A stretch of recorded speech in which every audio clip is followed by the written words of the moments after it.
This 15-minute presentation looks at fossil fuels, their importance, and what can be done to limit the impact they have on the environment. Two big environmental issues which relate to fossil fuels are climate change and plastic in our oceans. We see those on the media on a regular basis. Today's presentation will focus more on climate change. So what's the problem? Well, in a nutshell, everybody wants a high standard of living. But the high standard of living that we currently enjoy is reliant on energy provided by fossil fuels. So the four pictures that you see on this slide illustrate this modern lifestyle, and everything you see in these pictures has required significant energy provided by fossil fuels for its generation. Perhaps you can think of all of the different ways in which energy is used to produce the features we see in these pictures. I'll give you an example. If we look at the train is made of steel and glass, two things which require significant fossil fuel energy to produce. Perhaps you can spend a minute with your neighbour identifying other ways in which fossil fuels have been used to generate the things that you can see in these slides.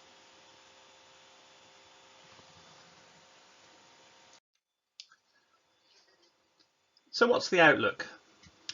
Well, on the plus side, there is an increased environmental awareness of the consequences of our sort of modern lifestyles, and we have now regular climate change conferences.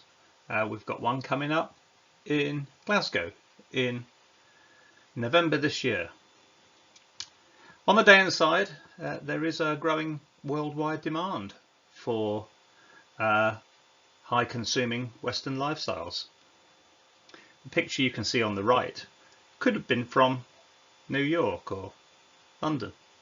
Actually, it's from a modern city in China. So what is the outlook on fossil fuel usage, and what are the implications for climate change out to 2035?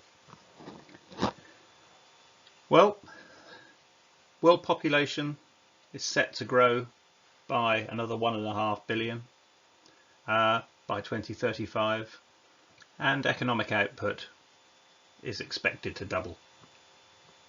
And that's shown in the map here.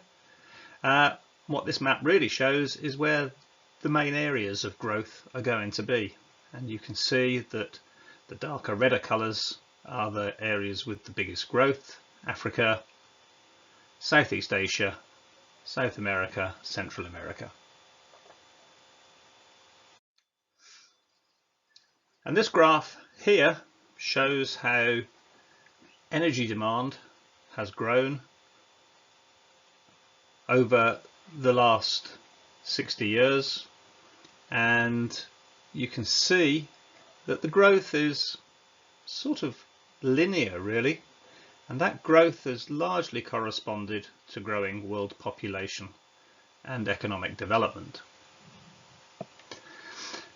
What it also shows is where the projected future increases in world energy demand are likely to come from. In green you can see the developed countries of the world.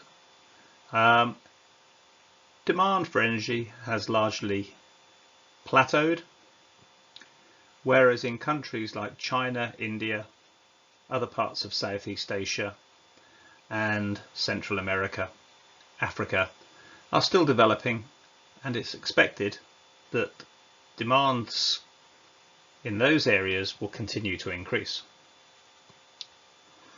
And from when this slide was produced in about 2015 to 2035, in other words over that 20-year period, about another 4 billion tonnes of oil equivalent is expected to be required in terms of world energy supply. So is renewable energy the answer? Well, I think the answer is partly. This graph shows how we generate electricity in the UK. It's a graph which runs from 2008 to 2035, and you can see that back in 2008 coal was a significant source of energy used to generate the electricity in the UK, and renewables in green was a very, very small part of the total. Today, coal is a negligible contributor as an energy source for generating electricity in the UK, and renewables accounts for over a quarter of our total electricity output, and that's set to increase slightly as we go further forward, such that by 2035 about 40% of all UK electricity will be generated by renewables. A significant part, maybe a third, will be generated by nuclear power, and the remainder will be generated by gas, with some associated carbon capture and storage. So, since electricity generation accounts for about 50% of all the power we use in the UK, renewables is set to be responsible for about 20% of all the energy we use in the UK. The other 50% of total energy consumption in the UK comes from transport, cars, trucks, rail and air traffic. Industry, particularly things like steel making, heavy consumers of fossil fuels.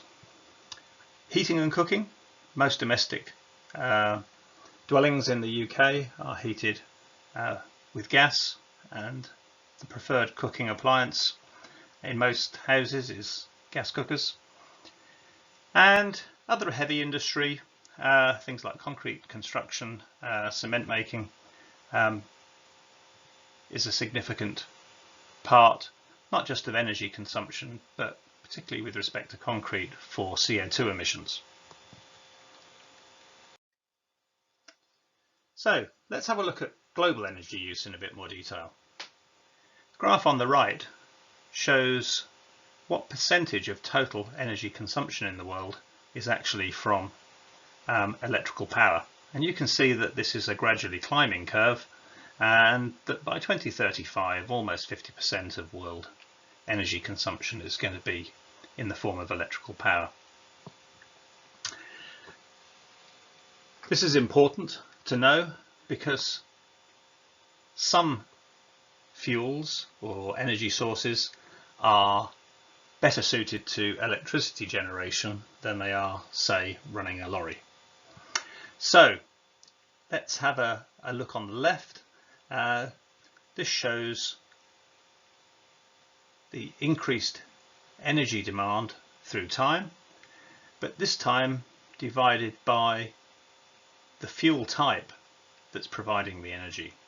And you can see that the three main fuel types providing all of the energy today are the green, red and grey sectors, which are oil, gas and coal, and a much smaller part today of all energy usage comes from nuclear, hydroelectric and renewable energy sources. The percentage numbers are the numbers which are expected to be happening in 2035, and you can see that compared to today, fossil fuel usage is still set to increase. Because of that, carbon emissions also look set to continue to rise. Whereas if we're actually going to meet the requirements of the Paris Agreement, limit climate change, they really need to fall immediately and really quite sharply to levels that we last experienced in 1995. So what will it take to meet the IEA 450 parts per million CO2, atmospheric objectives.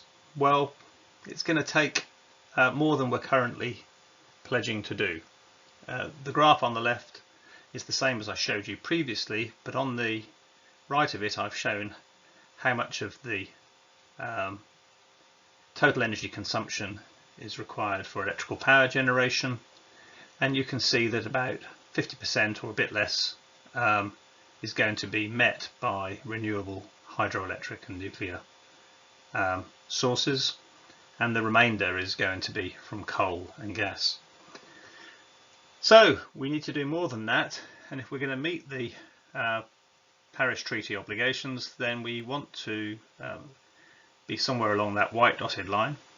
And so really we need to decarbonise power almost completely, and to do that we should expand renewables, hydro and nuclear, but we also must clean up coal and gas usage, and we could do that if we install modern coal and gas power stations with carbon storage.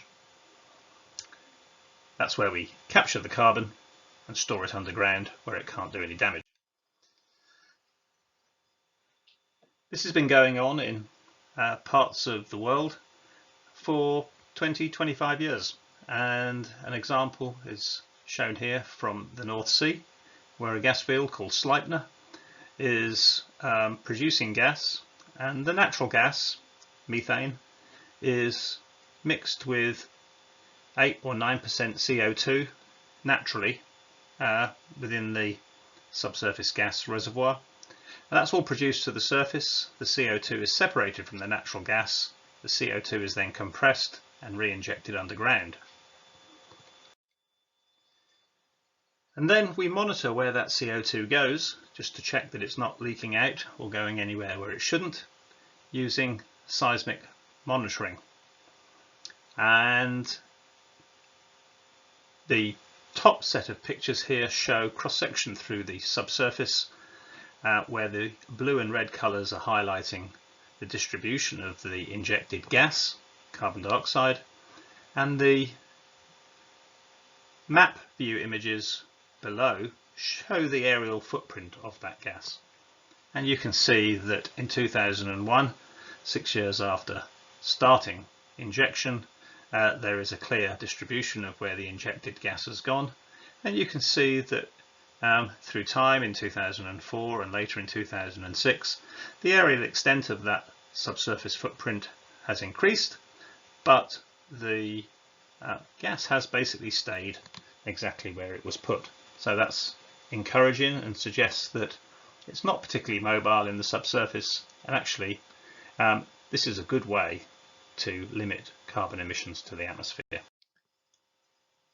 So to summarise, world population is still growing, and it's that will drive increased energy demand for the next 20 years.